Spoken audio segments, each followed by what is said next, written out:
जी, तो Asia cup 2025 की जो टीम है वो फाइनली अनाउंस हो गई है और शुक्र है कि इस दफ़ा वो रिवायत नहीं चली कि बिल्कुल एंड तक जो है ना चीज़ें ले जाते हैं। आखिरी दिन जहाँ सब दुनिया में सबकी टीमें अनाउंस हो जाती थी, उसके बाद जाके जो है पाकिस्तान की टीम अनाउंस होती थी। तो ये तो एक पॉजिटिव चीज़ है कि पाकिस्तान के सिलेक्टर्स को ये आइडिया ज़रूर है कि उन्होंने किस तरह आगे जाना है और क्या टीम है, क्या कॉम्बिनेशन है। तो एक क्लैरिटी नज़र आ रही है उनके दिमाग के अंदर, जो जो थिंक टैंक है, जो मैनेजमेंट है, कि उन्होंने किन प्लेयर्स को सिलेक्ट करना है। तो फाइनली हमने आपको बोला था कि पाकिस्तान के जो दो बड़े प्लेयर जिन्होंने ऑलमोस्ट 7-8 इवेंट्स खेले हैं, वो जो है बाबर आजम और रिजवान इस एशिया कप का हिस्सा नहीं है। वो अपनी जगह नहीं बना सके और थॉरली परफॉर्मेंसेस बेस इसमें ये याद रखिएगा कि भरपूर मौके दिए गए इनको कि ये कहीं ना कहीं परफॉर्मेंस कर दें और अपनी जगह बना लें, लेकिन अनफॉर्चुनेटली इनके लिए ये ऐसा ना कर पाए। और ये जो टीम अब अनाउंस हुई है, पता नहीं 7 या 8 इवेंट्स के बाद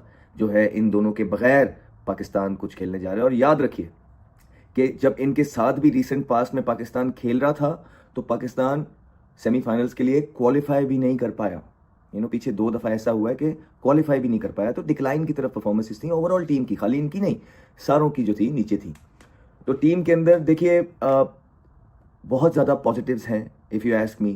एक यंगस्टर्स पे मबनी जो है आपको टीम नज़र आ रही है।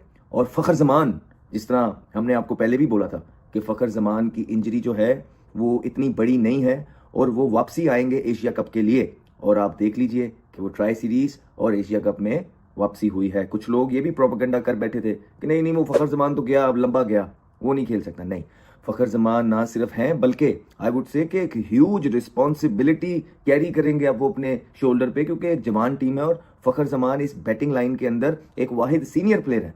तो उन्हें पहले तो वो छुप रहे थे बाबर और रिजवान की वजह से बहुत अरसे तक, अब फ़खर ज़मान पे ही रिस्पॉन्सिबिलिटी होंगी। ठीक है, उन्होंने ढाल बनना है फ़खर ज़मान ने यंगस्टर्स के आगे। और जो टीम है उसमें साइम अयूब मौजूद हैं, फ्लेयर वाले प्लेयर हैं। T20 के अंदर जब खेलते हैं तो अच्छे स्ट्राइक रेट से खेलते हैं और उनको इसी तरह ही खेलना है।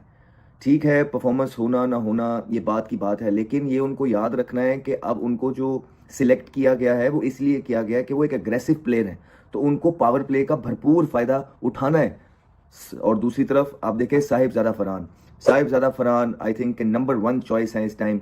और किसी भी टीम में होते या किसी भी मुल्क में वो होते तो अभी वो टीम का बिल्कुल हिस्सा होते और वो पाकिस्तान टीम का भी हिस्सा राइटली बने हैं। ओवरऑल थोरली उनकी परफॉर्मेंसेस की वजह से बहुत परफॉर्मेंसेस करते आ रहे हैं पीछे। डोमेस्टिक में 4 डे क्रिकेट में उनकी परफॉर्मेंस है और हम बार बार कहते हैं कि जो T20 के भी अच्छे प्लेयर होते हैं उनको 4 डे क्रिकेट खेल के आना चाहिए ताकि आपकी बेसिक स्ट्रॉन्ग हो। तो 4 डे क्रिकेट के भी परफॉर्मर हैं, ODI क्रिकेट के भी परफॉर्मर हैं और T20 में तो उन्होंने इंतहा कर दी। इस साल में बहुत रन्स किए, चाहे वो डोमेस्टिक पाकिस्तान कप का टूर्नामेंट होता है, चाहे वो PSL में उनको फर्स्ट हैंड पिक भी नहीं किया गया, लेकिन जब वो आए उन्होंने इम्पैक्ट छोड़ा।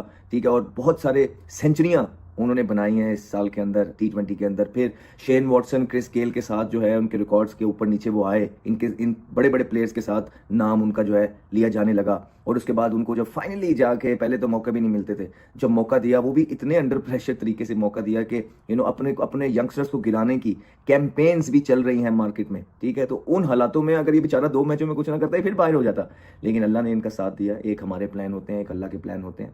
उन्होंने बहुत ज़बरदस्त परफॉर्मेंस की है और अपनी जगह राइटली हासिल की है एशिया कप के लिए। फिर फ़खर ज़मान टॉप ऑर्डर में इनके साथ होंगे, जिस तरह हमने पहले बात की है कि लेफ्टी हैं, बड़ी रिस्पॉन्सिबिलिटी है फ़खर ज़मान पे, तो बल्क ऑफ द लोड जो है वो फ़खर ज़मान को उठाना पड़ेगा इस एशिया कप के अंदर। और यंगस्टर्स जो है इनका भरपूर साथ देने की कोशिश करेंगे।